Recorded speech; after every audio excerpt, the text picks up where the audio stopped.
Hello, everyone. This is Rochelle Sharp, Deputy Executive Director with the Washington Student Achievement Council. So happy that Greater Spokane Incorporated and the Greater Minds Initiative invited us to share the College and Career Compass with you today. Re-recording today's presentations as we ran into some technical difficulties. So really appreciate the opportunity. And Greater Minds has been a supporter and participant in this initiative since the beginning. So thank you for all of your support, and including many partners in Spokane, the Spokane Community Colleges, Eastern Washington University, WGU Washington, which of course is statewide. Many partners have helped us develop this. So really appreciate our relationship with folks in Spokane.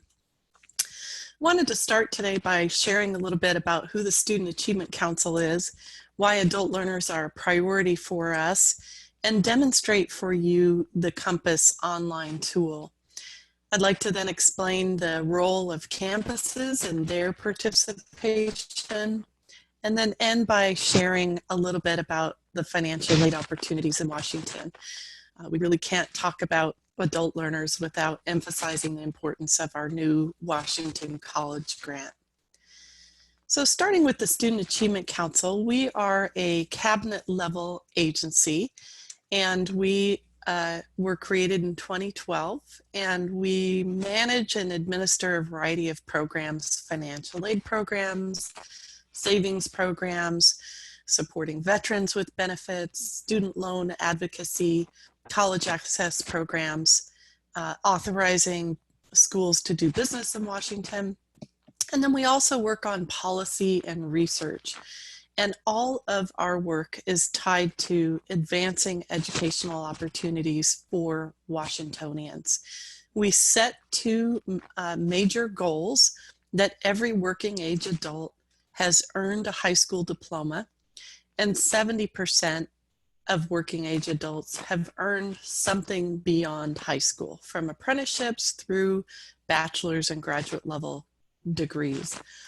We know that right now we're sitting at 56% across the state, and we recently submitted a report to the legislature looking at these key challenge areas that we must address in order to increase educational opportunities: affordability, enrollment and completion for both those coming out of K-12 as well as adult learners, and addressing basic needs and student supports, especially for our equity populations and underrepresented students.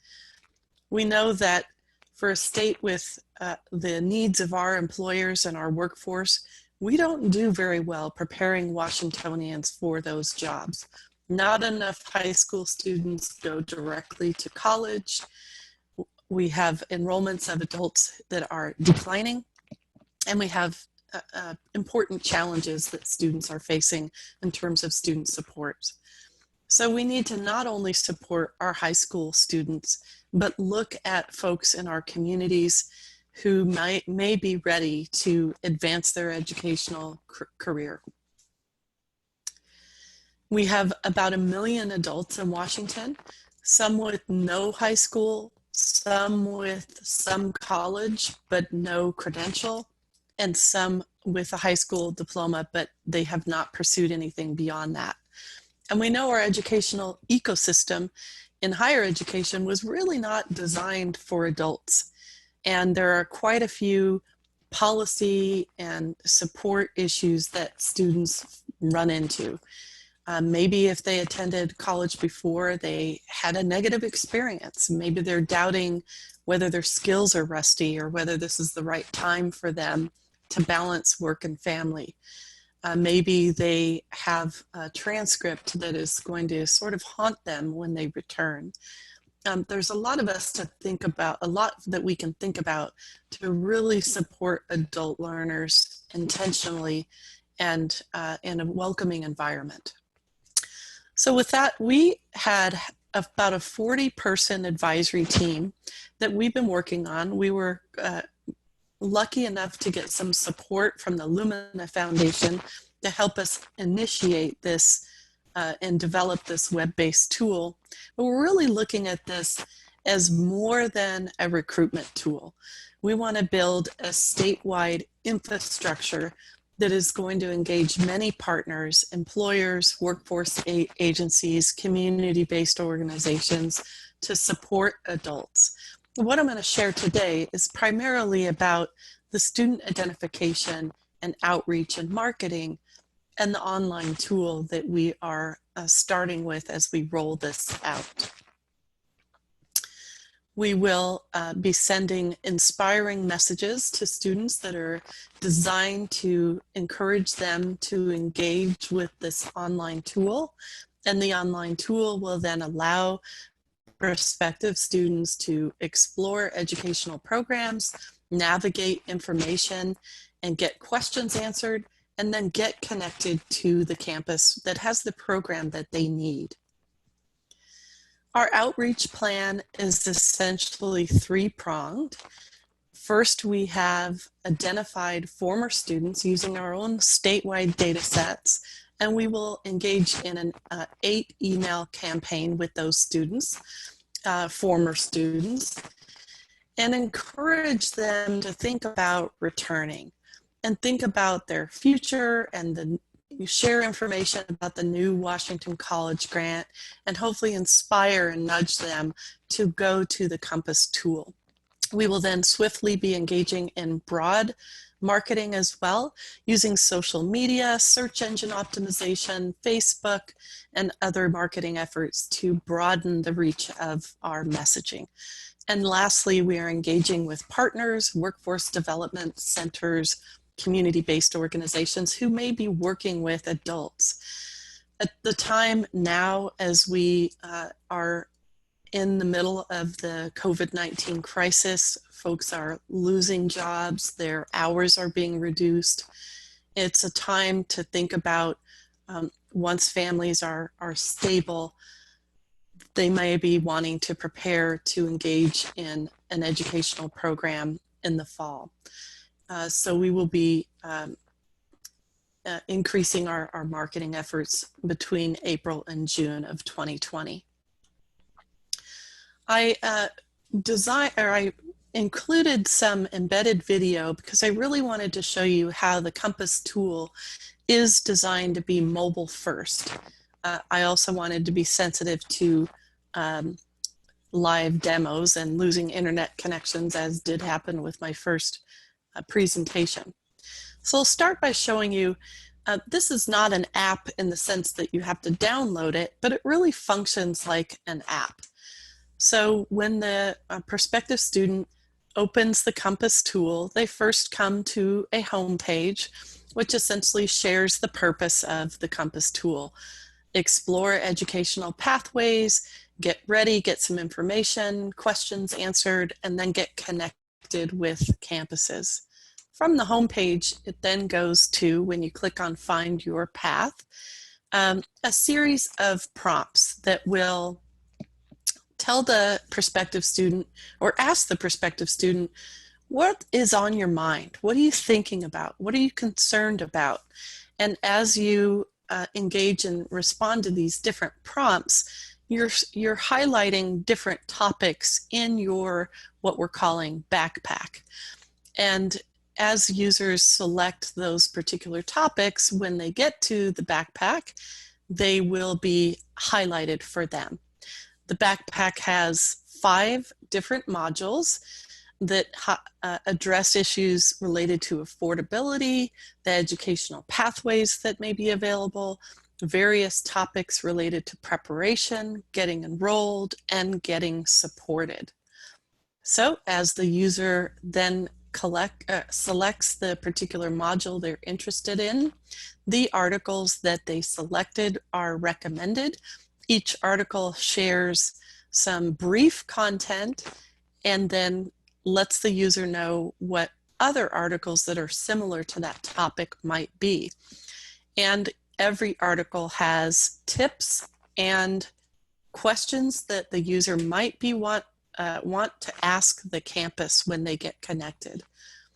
So as users engage with the content, they can either look at the topics that they selected from the prompts, and they can also edit their interests and look at the list of all of the topics and pick those that are of most interest that way.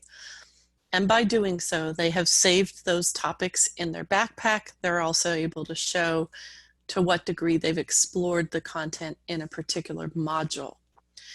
So that's the first aspect of the tool, is to answer questions, arm users with questions that may be appropriate to research or ask the campus, and also give them action steps related to each topic of interest. The next piece is to search the educational program that may be right for the prospective student. And you can get to that from either the top of the Compass app or the bottom. When we were in the backpack, the very last subtitle was Search Educational Programs. When you get here, you can type an area of study, say nursing or teaching or computer science, whatever it might be, or you can type in the name of the campus that you're interested in looking at the programs for that campus. Because the tool sorts and by location, and I happen to be sitting in Tacoma, I actually entered the name of the campus for this particular demonstration. So we'll go to that example, starting with Spokane, which of course displays Spokane Community College and Spokane Falls. And the tool will show you all of the programs initially, because I didn't sort by only a particular program. You can sort by program name, you can sort by location, and you can sort by program length. The next thing that I searched on was, or wanted to show you, I'm actually going to pause it here for a second. You can also sort by online programs, and of course many of our programs, if not all, are online currently. But in a normal environment, that would display any online programs that the community colleges are offering, WSU Global, WGU Washington, etc. And you can also sort by evening, weekend programs, and then transfer programs. It's important for students to know that there may be that there is an affordable pathway at their local community college. And so if they enter a particular program, psychology, whatever it might be, those transfer programs are still readily available. So each program, when you select it, you'll see a brief description of what that program is preparing the student for, and they can then save the program to their backpack. I also wanted to show you the expanded information that is provided by participating campuses. You can tell the participating campus by the little compass logo that appears on the program. Spokane Community College, Spokane Falls Community College, Eastern Washington University, WGU Washington, Whitworth University continuing education programs are all Spokane-based participating campuses. So when you select a program from Spokane, I'll go to the next one here. I think I showed you the previous one twice. When you select Spokane, click on the college, you see a banner with the logo and look and feel that that campus wanted to provide, and then the highlights of information that they wanted to share related to serving adult learners. And finally, when a student wants to share their contact information with the campus and say, I'm interested in pursuing the administrative assistant program at Spokane Falls, then I would go to my backpack where I've saved that program and click on it. I'm sorry, this is actually manufacturing trades, and enter my contact information. There's also a box for comments or questions, anything that the student wants to share with the campus. Every campus has agreed to respond to those inquiries in a very swift and timely manner and provide tailored information and supports to those adult learners who are interested in more support and information. So because the recorded screen recording went very swiftly, I just wanted to summarize and highlight what I shared. First, the program search allows you to filter online, evening, weekend, transfer, and you sort by location or program name or program length. And then it provides you, when you click on the individual program, with a brief description, and also not shown here, it will have what the careers that the program will prepare you for. And you can save the program to your backpack. Participating campuses provided additional information. So again, as I showed you with Spokane Falls, there's a banner and some narrative that campus and 37 other campuses have provided. I wanted to share another example on the right of the screen. Eastern Washington University highlighted in the same areas as the module, so affordability, enrollment, educational pathways, student supports. Examples include 24-hour online tutoring, a child care center with reduced rates for students and funding available to support students with children that they need daycare for, and then an adult and lifelong learner resource center helping adult learners navigate barriers and get extra support. And then again, only participating campuses are able to receive the leads from inquiring students. They have access to our secure portal and can set it up to get email notifications for new inquiring students going forward. And just another summary of the content area, which we covered. Participating campuses also engaged in the self-assessment, where typically they sat down with the team and evaluated their supports and their policies related to each of these areas. We provided some examples of best practices, and they shared which practices they're engaging in, added any that were missing, and also shared what their challenges are, what their strengths are, and what their plans are for the future. And we're using that information to essentially develop an environmental scan of good practices going on across the state, and also ensuring that the campuses who are receiving leads through the Compass tool are really thinking and reflecting about adult learners in a unique way. To date, we have 38 campuses that have signed an agreement and provided that information. But we have a total of 46 that have given us their educational program. We expect a few more campuses to join in the coming weeks.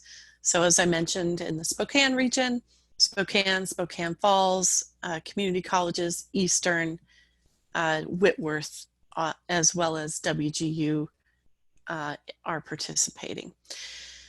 So as I mentioned, I wanted to share about the Washington College Grant. It's really important for everyone to understand what a strong financial aid program the state of Washington has recently approved. It's effective fall of 2020.